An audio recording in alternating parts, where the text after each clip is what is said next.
It's day 17. It's the Radio Free Skaro Fluid Links Advent Calendar.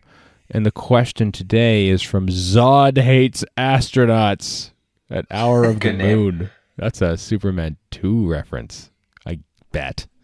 Does he hate astronauts? It's also a reference to God Hates Astronauts, the comic series by Ryan Brown, which everybody should read because it's really funny and completely loopy.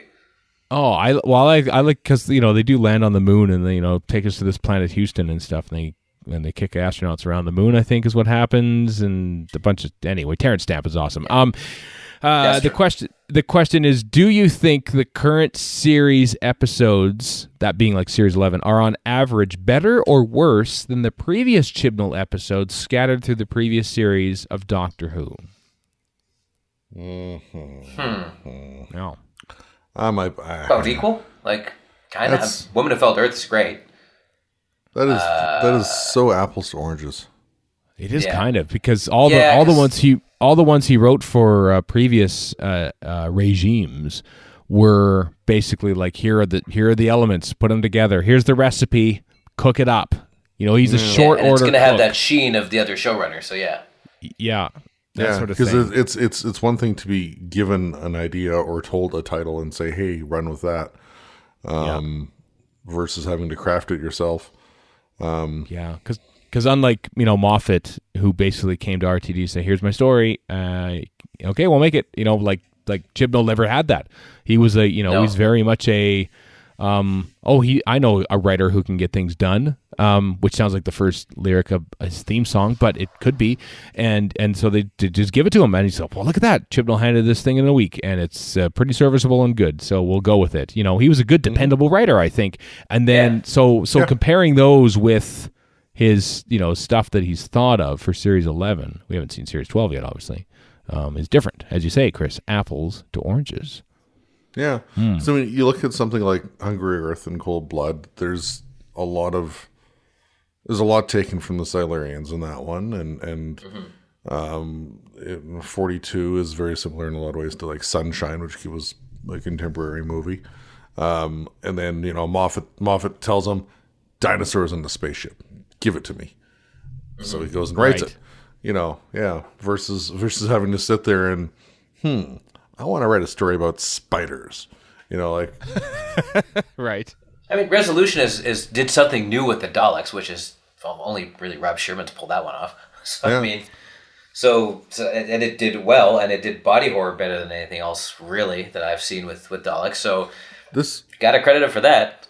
This is going to kind of feel a little weird to say. All right. In the wake of Series 11, which we all enjoyed and whatnot, but I much preferred Chibnall's writing in Series 11 than I think anything that came before when he wrote under other showrunners. Like I haven't watched 42 in forever, and we always use that as a big example. Actually, well, I've got the Tenant Years Blu-ray box set sitting on a shelf waiting to go. So I look forward to when I get to Series 3 so I can watch 42 again. The 20th anniversary of Series 3 by the rate you're going here, Chris. Yeah, probably. But like, dinosaurs in a spaceship is a bit of fun, but there's a lot wrong with it.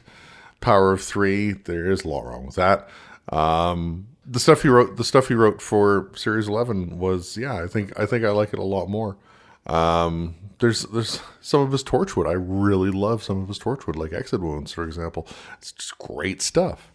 Oh, I haven't watched. That's one thing I haven't watched in a long time. No, Torchwood. I haven't watched any Torchwood, even Children of Earth, which I think is amazing. I haven't watched in a long time. I haven't even watched Series 2 of Torchwood in its proper aspect ratio. I used to download the episodes. I have the DVD now. I used to download the episodes and convert them to strange MP4 format on my iPod Classic while I was at the gym, but I couldn't. It wouldn't do like Letterbox, so I would watch it like Anamorphic Vision. That's how I watched series. That's how long ago. I don't even know what he wrote for Torchwood Series 2, but he was the head writer of Torchwood. I should go back and listen to that. He was. Look at that. Yeah. I mean, I don't know. It's funny because I think some people probably preferred Stephen Moffat's pre-showrunner days to his showrunner days because they were just such. Story. Yeah, because there was such a different take on it compared to what else was going on, because they're his own original ideas, and they kind of adhere to the general overall arc of a season, but really they don't. Like Girl in the Fireplace is especially on its own, even from episode to episode. You know how Rose is upset that Mickey's coming on the TARDIS. That's completely forgotten about. It's Girl in the Fireplace is a weird episode in that way. It's so different. It's so difficult to compare the two. Is it because Chibnall is not as dynamic a writer, perhaps, that the differences don't necessarily leap out as much? But I don't know. It's a tricky one. I do You stumped us. I know. Yeah, we're stumped. Zod hates that. You hate us. Zod hates us. Radio Free Skaro for... Well, that was never a debate.